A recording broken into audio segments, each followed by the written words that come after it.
Guys, तो welcome back to the my channel. तो आज एक बार और हम बहुत ही इंटरेस्टिंग वीडियो लेके आए हैं जो कि है फार्मूला सेट। और आज हम आपको एक ही पेज के सेट में पूरे फार्मूले प्रोवाइड करने वाले हैं जो कि हमारा चैप्टर है डिफरेंशिएशन। डिफरेंशिएशन जो क्लास 12th का एक बहुत ही इम्पोर्टेंट चैप्टर है। इसके अंदर बहुत सारे चैप्टर्स हमको देखने के लिए मिल जाते हैं, जैसे कि डिफरेंशियल इक्वेशन एटीसी, मतलब बहुत सब चैप्टर इसके अंदर होते हैं देखने के लिए, सॉल्व करने के लिए। लेकिन one of the best basic जो चैप्टर होता है वो है हमारा डिफरेंशिएशन। तो आज हम डिफरेंशिएशन के कुछ फार्मूले आपको बताएंगे। अगर आप एक बिगिनर हैं, आपने कभी दोबारा मतलब स्टार्टिंग से पढ़ाई नहीं की है डिफरेंशिएशन चैप्टर की, तो पहले ही इतने सारे इसमें फार्मूले हैं कि उनको समझना मुश्किल हो जाता है, या फिर आपका सिलेबस छूट गया है तो इनको समझना मुश्किल हो जाता है।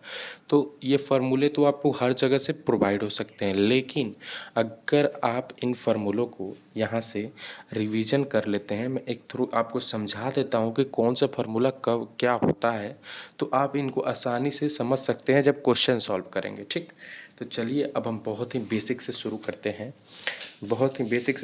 हैं। गाइज, ये देखिए, अब हमारे यहाँ पे कुछ इधर लिखा है y। अब आप लोग में से बहुत लोग नहीं समझ रहे होंगे ये y का मतलब क्या है। देखिए, y वो एक फंक्शन है जिसको आप डाल के डिफ्रेंशिएट करोगे। डिफ्रेंशिएशन का मतलब ही होता है किसी फंक्शन को डिफ्रेंशिएट करना। ठीक, तो डिफ्रेंशिएट किसके थ्रू करना, किसी के रिस्पेक्ट में थ्रू करना। जैसे कि हम यहाँ पे लिख रहे हैं एक नोट्स, जैसे मान लीजिए d, और यहाँ पे लिखे dy/dx। यहाँ जो हमने लिखा है, तो इसका मतलब क्या, मैंने इस y को डिफ्रेंशिएट किया किसके रिस्पेक्ट में, तो इस x के रिस्पेक्ट में। जो हमको मिला वो हमने यहाँ पे मतलब अपना आगे का काम किया। ठीक, तो y का बेसिकली मतलब यही होता है कि फंक्शन में डाल के उसको डिफ्रेंशिएट करना।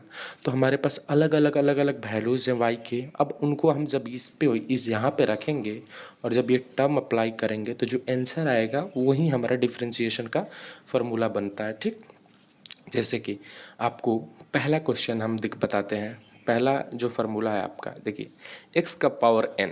ये बहुत ही बेसिक, बहुत ही इम्पोर्टेंट फार्मूला है। इसमें आपको एनसीईआरटी की एक्सरसाइज की शुरुआत ही यहीं से होती है। तो x का पावर n ये कैसे बना, n x का पावर n-1। ओके, तो देखिए क्या हुआ, यहाँ पे हमने बेसिक किया dy/dx। ठीक, अब हमने y के जगह पे रखा x का पावर n, ओके, dx। अब ये देखिए, अभी डिफ्रेंशिएशन फार्मूला आपको ऐसे कोई भी टर्म में अगर आप जब सॉल्व कर रहे हैं क्वेश्चन, तो ऐसा कभी भी टर्म बने जहाँ पे कोई x हो, उसका पावर n हो। x कुछ भी हो सकता है, कोई नंबर हो सकता है, कुछ भी मतलब x होता है, x कांस्टेंट नहीं है यहाँ पे। ओके, इस बात को आप ध्यान रखिएगा। x 2 3 4 5 6 कुछ भी हो सकता है।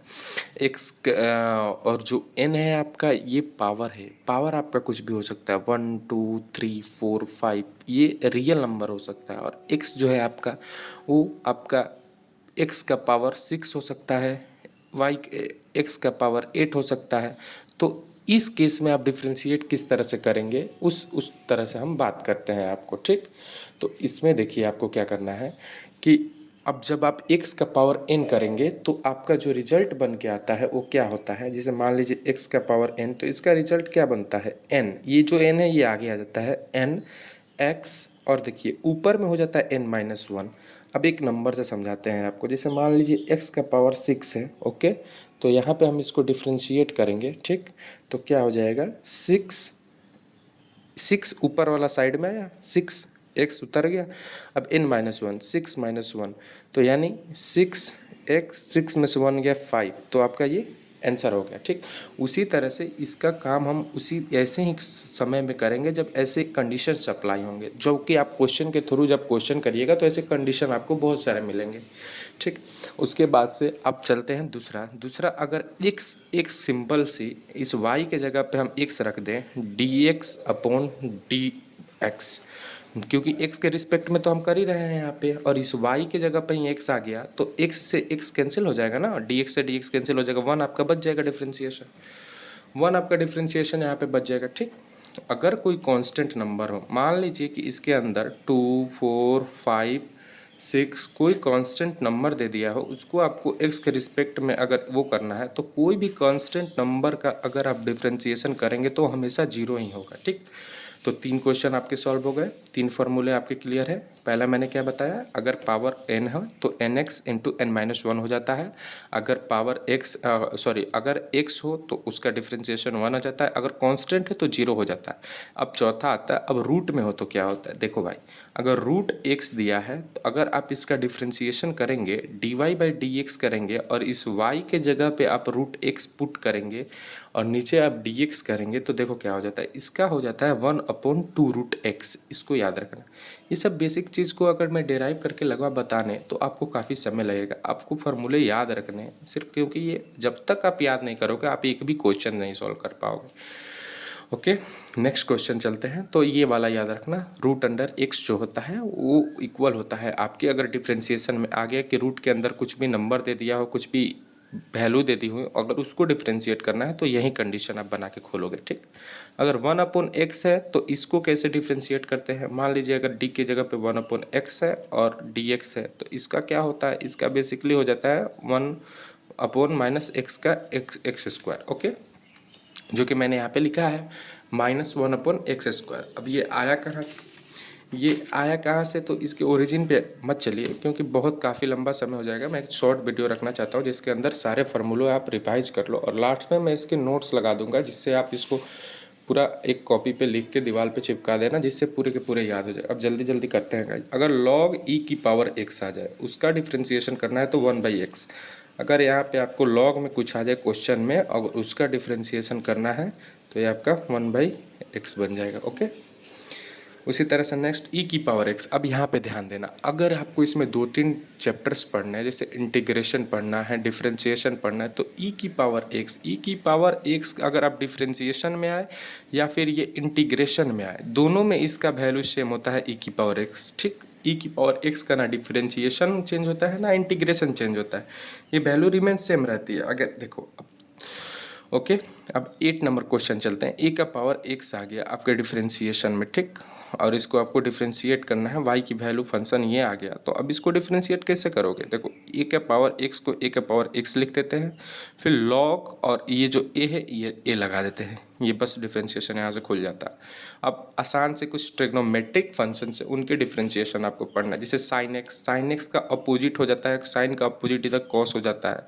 वो वाला अपोजिट आपको याद नहीं रखना है कि 1/sin x equal to cosec होता है, वो वाले अपोजिट नहीं है, ये डिफरेंशिएशन करके फंक्शन को तोड़ा जा रहा है। ठीक, साइन एक्स का कॉसेक हो जाएगा, कॉसेक्स का साइन एक्स हो जाएगा, बस याद इतना रखना कि माइनस लगा हुआ है। ठीक, माइनस लगा हुआ है, ये माइनस भूलना मत, साइन एक्स का कॉसेक, कॉसेक्स का माइनस साइन एक्स, फिर आता है टेन एक्स। अब देखो टेन एक्स जो आता है टेन एक्स जो आता है उसको आप सेक स्क्वायर एक्स में खोलते हैं, sec square x, tan x का सेक स्क्वायर एक्स। क्यों ऐसा क्यों करते हैं, क्योंकि ये जब आप इसको पूरा लिख के सॉल्व करने जाओगे ना तो इसी तरह से ये खुलेगा। ठीक, इसी तरह से इसका फार्मूला बनेगा।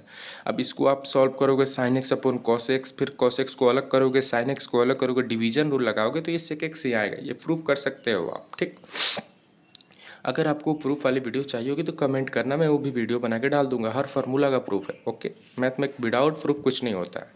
उसी तरह से कॉटेक्स का माइनस कॉस स्क्वायर एक्स होता है। ठीक, सेक एक्स का होता है, देखो sec x into tan x, sec x into tan x. Okay, और कॉसेक्स का होता है माइनस कॉसेक्स इंटू कॉटेक्स। ये स्क्वायर नहीं है गाइस, ये गलती से लिखा गया, मिस राइटिंग हो गई वहाँ पे, तो ये आप समझ जाना। ठीक, अब देखो, अब ये जो 9 से लेके 14 तक मैंने फार्मूले लिखे, इनको याद करने की एक अच्छी सी ट्रिक भी है आपके पास। देखो क्या, अब देखो फंक्शन याद रखो, जैसे साइन, टैन और सेक, इनको एक साइड लो आप और इधर देखो, और यहाँ पे मैं लिख रहा हूँ कॉस, कॉट, कॉसेक।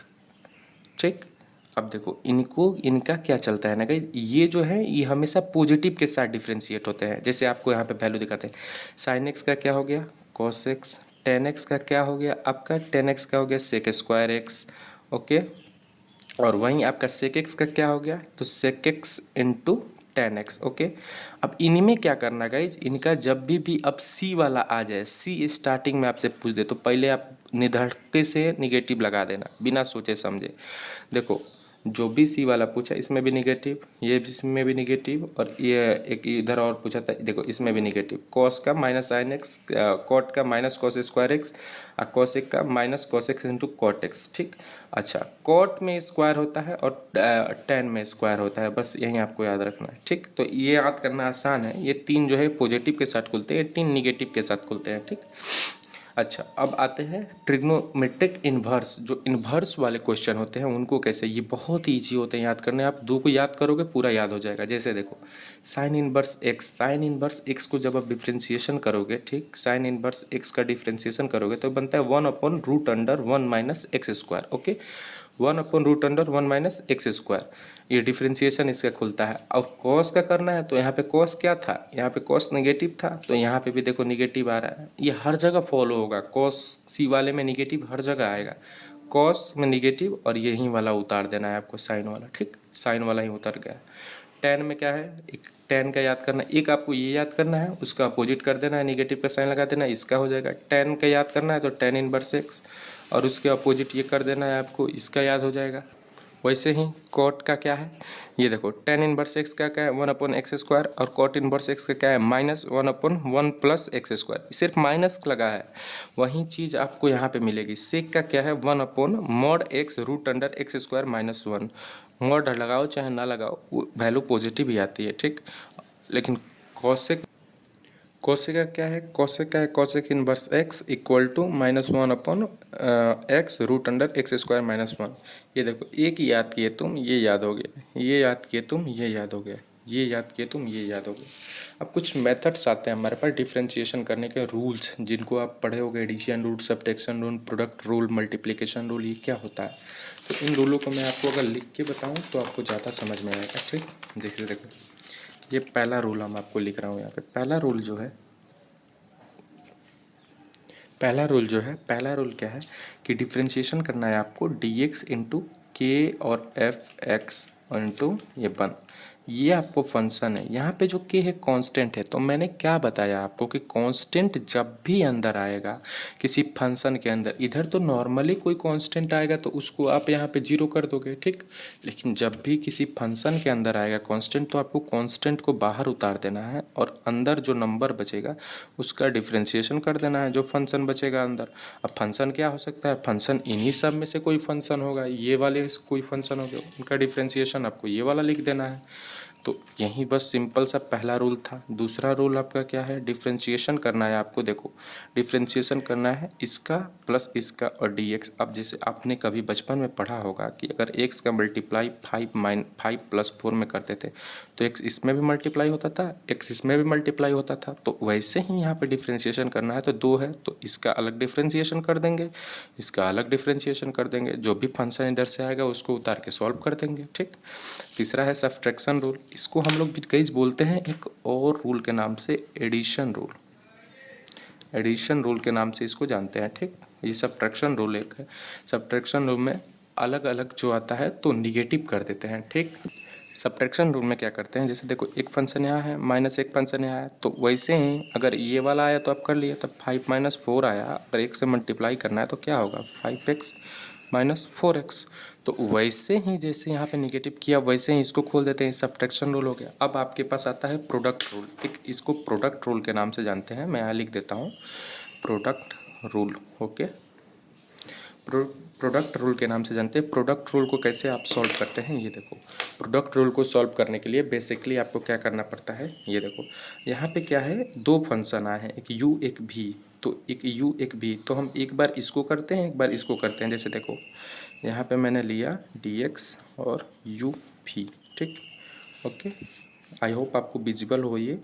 और ये देखो यहाँ पे क्या करना है, एक बार आपको u को बाहर रखना है, u को मैंने बाहर रखा और इसके साथ v के साथ मैंने कर दिया। ठीक, dv/dx, पॉजिटिव का साइन लेंगे बीच में क्योंकि प्रोडक्ट है। ठीक, यहाँ पे निगेटिव का साइन नहीं आता है, निगेटिव का साइन डिवाइड वाले में आता है। ठीक, तो अब देखो एक बार v को u को बाहर u को बाहर लिया, v को कर दिया, तो एक बार v को बाहर लेंगे और u को कर देंगे, तो दैट्स ये आपका आंसर यहाँ पे करेक्ट हो जाएगा। ठीक, अब नेक्स्ट क्वेश्चन जो है आपको हम दिखाते हैं। नेक्स्ट क्वेश्चन ये है 5 नंबर। 5 नंबर जो है ये भी एक बहुत ही अच्छा, इसमें से सबसे ज़्यादा यूज होने वाला एक आपको ये प्रोडक्ट रूल मिलेगा, ठीक। उससे थोड़ा सा कम डिवीजन रूल मिलेगा और मोस्ट ऑफ द इम्पोर्टेंट कैसे हर क्वेश्चन में आपको लगाने के लिए ये चेन रूल मिलेगा। ये 3 रूल डिफ्रेंशिएशन के बहुत ही मज़ेदार, बहुत ही इम्पोर्टेंट, ये बोल सकते हो ये रीढ़ की हड्डी हैं, इनके बिना डिफ्रेंशिएशन नहीं चल सकता। ये फार्मूले तो आपको रटने ही पड़ेंगे, याद करने ही पड़ेंगे, समझ के करो, क्वेश्चन प्रैक्टिस करके करो, कैसे भी करो करने ही पड़ेंगे, लेकिन ये 3 रूल बहुत ही इंपॉर्टेंट है, ठीक। तो ये रूल तो हो गया product rule. Division rule guys क्या होता है, डिवीजन रूल आपको मैं यहाँ बताता हूँ। देखो ये देखो d/dx और देखो u/v। अब यहाँ पे क्या होता है गाइस, देखो यहाँ पे जो नीचे वाला है इसका पहले हम लोग स्क्वायर लिखते हैं, स्क्वायर लिख देंगे, ठीक। और देखो फिर जो प्रोडक्ट रूल में अप्लाई किया वहीं सेम यहाँ पे रूल अप्लाई कर देंगे। यहाँ पे देखो भी, एक बार भी को बाहर रखेंगे और du/dx, ठीक। और देखो क्योंकि डिवीजन में है ये, तो यहाँ पे निगेटिव का साइन आ जाता है, प्रोडक्ट में पॉजिटिव का, डिवीजन में निगेटिव का। और यहाँ पे u रखेंगे एक बार और फिर यहाँ पे dv/dx, ठीक। आपको याद रखना है v को पहले रखना है, u को बाद में रखना है। ये नहीं कि इसमें आप कोई भी कहीं भी रख सकते हो, ठीक, लेकिन इसमें आपको यही काम करना है कि v को पहले रख, नीचे वाले को स्क्वायर किया, फिर उसको उतारा, फिर उसका डिफ्रेंशिएट कर दिया। Last one guys, one of the most important, बार बार कह रहा हूँ, इसको छोड़ के मत जाना, इसको पढ़ना, इस पर क्वेश्चन लगाना, अगर नहीं हो तो कमेंट करना, मैं इस पर अच्छे अच्छे क्वेश्चन आपको करवा दूंगा, जो कि है चेन रूल। चेन रूल क्या होता है, ये देखो d/dx हो गया, ठीक। अब यहाँ पे फंक्शन देखो gx और इजिक्स, ठीक, ओके। ये नहीं होगा, सॉरी, और ये आपका बंद हो गया। देखो ये जैसे कोई फंक्शन है, अब इसको डिफ्रेंशिएशन किस तरह करता है, चेन रूल का मतलब क्या होता है। जैसे देखो यहाँ पे मैं एक एग्जांपल से भी आपको इसको समझा दूंगा। जैसे देखो यहाँ पे, तो फर्स्ट ऑफ ऑल क्या करते हैं हम, ये चेन रूल अप्लाई करते समय क्या करते हैं, जो सबसे बड़ा फंक्शन होता है उसको डिफ्रेंशिएट करते हैं। जैसे देखो f के अंदर ये पूरा फंक्शन है, तो पहले एक बार इसका लिखेंगे, ठीक, f। और ये डिफ्रेंशिएशन को साइन को हम ऐसे भी सूचित करते हैं, ठीक, डिनोट करते हैं f g और x, ठीक। अब ये बंद हो गया। अब यहाँ पे दिख रहा है डॉट, अब अंदर क्या बचा, इसका डिफ्रेंशिएशन करेंगे, तो फिर वो dy/dx करके आप कर सकते हो, फिर dy/dx लिख के ये कर सकते हो आप इसी में, लेकिन डायरेक्ट हम लोग ये डॉट का यूज करते हैं, मतलब ऊपर कम्मा का यूज करते हैं, और इससे डिफ्रेंशिएशन खुल जाता है, ठीक। तो ये देखो यहाँ पे भी हम लगाएंगे .gx, अब इसका हो गया। अब लास्ट में बचा क्या, x, और x का क्या होता है, x का 1 होता है। यहाँ पे आपको मैंने बताया कि x का 1 होता है। तो देखो चेन रूल कितना इंपॉर्टेंट है आपको बताता हूँ। कोई भी फंक्शन जब तक वो ख़त्म ना हो जाए तब तक उसको डिफ्रेंशिएट करना है, ठीक, जब तक उसके सारे टर्म को आप डिफ्रेंशिएट ना कर लो, ओके। तो आई होप ये वीडियो आपको अच्छा लगा होगा। मैं आपको एक बार इस फार्मूला सेट की गो थ्रू दे देता हूँ, स्क्रीनशॉट ले लेना, लिख लेना। डिफ्रेंशिएशन में क्लास 12th में जो फर्स्ट यूनिट हमें पढ़नी है उसमें इतने ही फार्मूला हमें पढ़ने हैं, जो कि इससे बाहर कुछ नहीं, इतने ही रूल है। इस पे आपको क्वेश्चन प्रैक्टिस करना है। अगर आपको क्वेश्चन प्रैक्टिस के वीडियो चाहिए होंगे या फिर टॉप 10 क्वेश्चन चाहिए होंगे तो आप कमेंट करना, मैं पक्का वीडियो बना के आपको डालूंगा। तो guys thank you so much for watching.